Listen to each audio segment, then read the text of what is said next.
Hey everybody, welcome back to UniX TCG, and today we're going over more coverage from Dragon Ball Super Fusion World Set 5 New Adventure. And we'll be diving into the topic of Vegeta with what we know so far, and just my insights and my thoughts on the deck slash archetype. Now, with that out of the way, I hope you guys had a great holiday season, and I hope you guys are having a good time getting up into the new year. I do want to say that if you like this video, make sure you like it, and if you love it, subscribe, and if you want to go the extra mile, check out the description and check out my second channel, Universe X, where I do content on anime, manga, games, and see if you can give that a subscription, because we are this close to 1,000. I would love to go into the new year breaking that milestone. Last but not least, I hope to see many of you guys in Orlando, Florida in about a week and change for Bandai Card Games Fest. I'll be on stage for One Piece, Gundam, and Battle Spirit Saga, and it's gonna be a blast. So yeah, let's talk about Vegito. So, really quick, just recapping over this Vegito. He is just a normal blue leader. He's going to draw a card when he attacks. However, when he flips over, he is going to dump the top 10 cards of your deck into your drop, pretty much pushing you over the threshold needed for his Awaken side, which is permanent. Your turn, if you have 20 more cards in your drop, he gains plus 20k power, making him a 40k swing, and when you attack, you draw one card. I don't think this really needs to be explained too much. If you play competitively or you play enough, you know the math works out very well in favor of the person attacking with this card when this effect is active. Swinging for 40, your opponent has to give away one super combo plus one more card. They have to give away an extra card that goes 25k, and most of those cost 2, so that's a lot to expect to be kept up on the backswing unless you're facing a fully ramped green deck or a yellow Vegeta deck. Then you're going to have to, or if they don't have a super combo, they have to get rid of heinous amounts of cards in hand to stop that. So it's not assured damage, but it is pushing it, and that is the crazy part. Now I think this leader sets a bad precedent, because I think that this rewards you for just playing the game. And it's probably going to lead to our very first 60 card blue deck just on like principle. Now, this may just be an on paper assessment, but just looking at this, brainstorming, looking at the other cards, I just feel like this is going to lead to nowhere good. I think he's giving you way too much for way too little investment. It's not hard. Just by playing the game, you'll be able to reach this. And the top 10 cards from your deck into your drop is really just only going to help you do that. So, first card I want to talk about outside the leader is the spoiled Vegeta Sr. He's a 2-cost, 10k power, 10k combo power. On play, add up to 1 blue card with the cost of 3 from your drop to your hand. Activate battle, switch this card in your battle area to rest mode. If you have 20 or more cards in your drop, your Son Goku with a cost of 3 that's in battle gets plus 30k power from the battle. Now, if you guys can remember back to the last video I did on set 5, you saw that I was talking about the cards that were shown alongside the leaders and how you could see which ones were SRs because of their artwork going outside the normal boundary of a card's frame. There is a Goku there hitting the Spirit Bomb. That's clearly him hitting the Spirit Bomb against Kid Buu. Whereas this is Vegeta fighting against Kid Buu, finally obtaining Super Saiyan 2. Now, the thing about that is that pretty much like auto keys it in that Goku is going to be a 3-drop SR, and he is going to be the Goku in question. Then not only are you trying to recur with this card, but you are also boosting up by 30k. It's probably the payoff in that deck. I'm assuming that maybe you'll have a Goku that's like, if he's coming in for over 50k, he's going to be a double striker or something, which would allow you to play him off of getting this back. Like you tap this, you tap 2 for this, you get that Goku back, you tap 3 for the Goku, you play it, you meet his conditions, you attack, you tap this guy, and bam, guy's a double striker. So I think that's actually a thing. Or maybe the guy says if you have 30 or more cards in your drop, he's a double striker, he's a triple striker, something weird like that. But you can see where this payoff is going to go. Now, the fact that he also can pick up any card that is 3 cost, there also are some other things that you can do here. This guy can pick up Sinister Sickle. This guy can pick up Absolute Lightning, which is going to make things a little different when you are milling from the top of your deck to your drop, and this guy is going to offer another card of recursion. At this point, this deck will have Pilaf, Videl, and this card to hit a vast variety of cards in your drop. You are really turning blue into a grave-based, well, drop-based toolbox, and you'll love to see it, because 7 cards in hand or less was not it.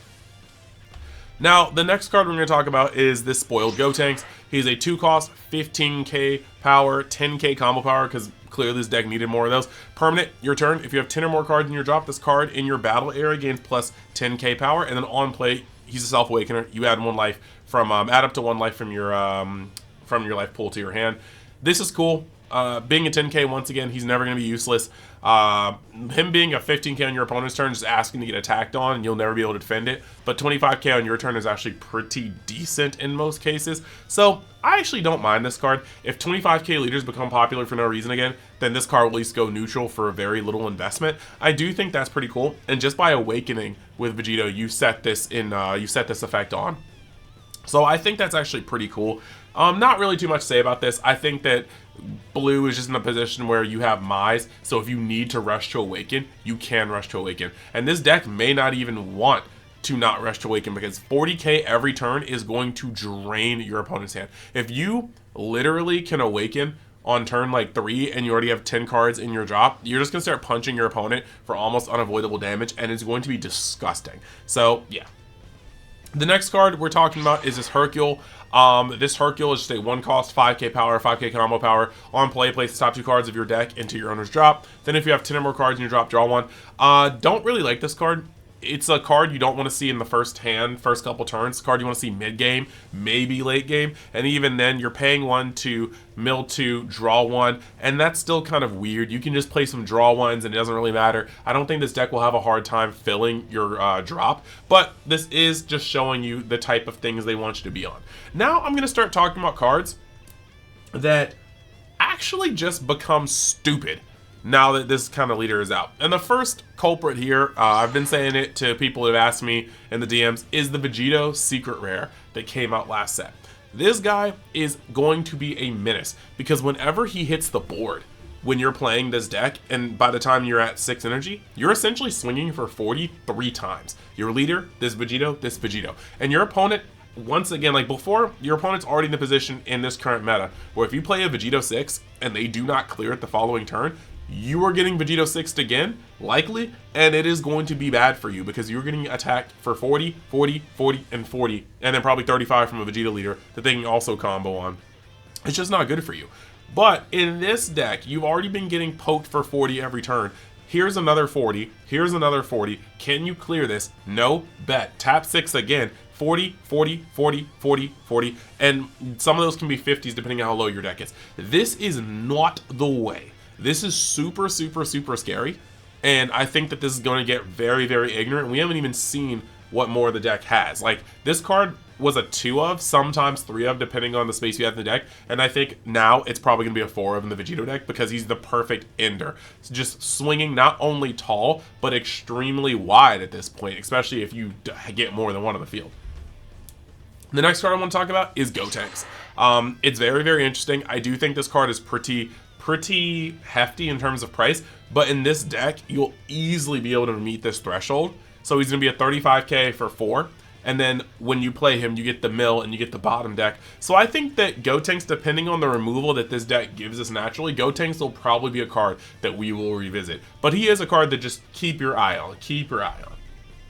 Now this other card that I think is going to be much better is going to be this Vegito. This Vegito already sits in this format in the Gohan deck, and he can also be played in other decks. But if you think about how good Vegito 6 can be in this deck, this guy's essentially 4 more copies of Vegito 6. And if you don't need him, you just actively combo him because he's a 10k combo. This card is going to do excellent things for this deck, in my opinion. And like I said, he's just going to be a 4k combo power if you need to, but otherwise you'll be able to just play him and be like, cool, what it do, baby? Tap 2 more, discard a card, and get your Vegito 6. So playing this card mid to late game, you essentially have 8 copies of your Vegito 6 to make the dream work, and I think that's a crazy amount of flexibility.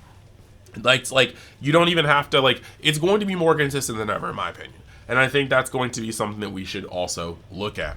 Now, when it comes to recursion, though, you do still have Videl. And I'm going to get to this when I wrap this all up, because there's an important part I want to talk about this. But Videl is just a star player for blue in general. So much recursion, so much value gained out of it. And then since there's these Gotenks cards flying around, you have Earthlings that you can bring back. Now, we still have Peel-Off, which hasn't gotten touched, and once again, just like Videl, Peel-Off recycles quite a bit of good things. You play your cantrips right, your pans right, and we're going to talk about pan in a second, and you're going to be able to recycle plenty of things, even Final Hope Slashes if you manage to fit them in the deck, we shall see. And then you have the pan She is a neg one on play, but she does leave a 10k on board, and unless you're facing red, that's going to stick for a little bit. But on play, draw 2 cards, discard 2 cards. This is going to be the most stable way that we have so far to fill up your drop without filling up, or without milling random cards and potentially losing cards that you don't want to see in the drop, like your super combos and whatnot.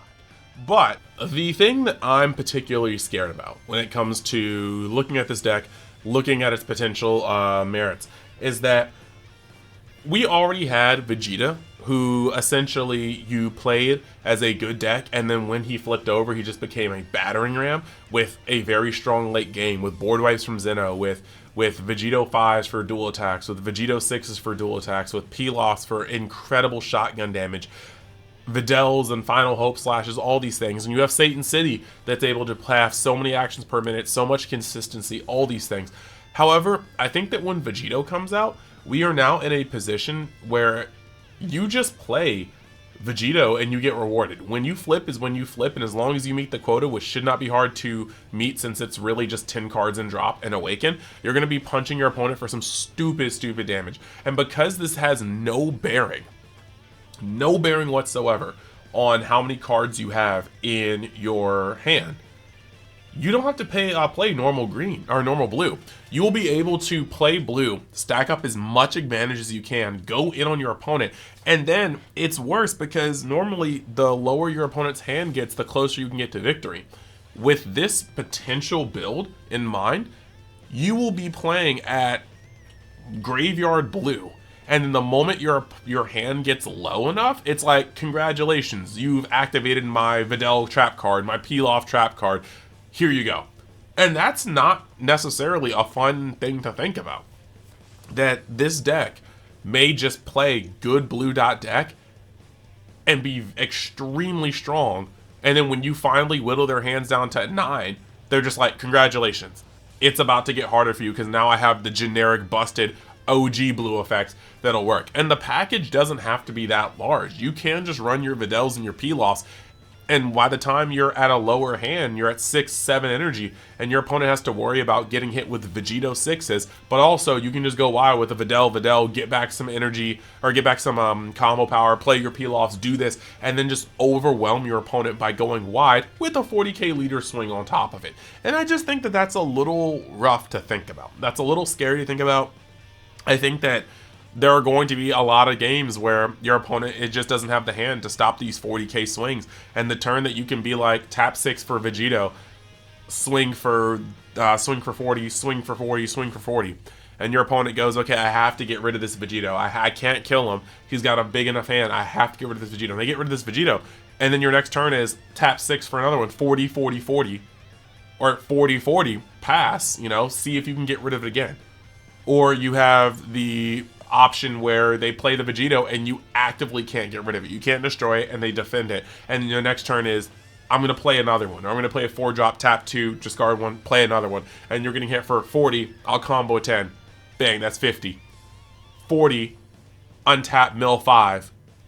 50, 50, untap, 50. And then you're just like cooked. So let me know in the comments what you guys think. Let me know if you guys think that this is as scary as I think it is. I think that this Vegito is, like I said, is doing too much for too little, and I think it's already got the framework to be quite nefarious, and it's only going to get better as we see more cards. We still have 1 to 2 more SRs to see, and I'm pretty sure that Goku is going to be a game ender because the Spirit Bomb itself was a game ender. So I wouldn't be surprised if we see double strike on that guy with conditions, or maybe even triple strike on that guy with conditions. Let me know what you guys think. I hope you guys enjoyed the video. Make sure you go in the comments, or the comment section, let me know what you guys think. Let me go into the description, check out the Discord, check out Universe X, support where you can. I love you guys and I appreciate all you guys, and yeah, let's keep it strong going into this new year. Thanks, and I'll see you later. Peace.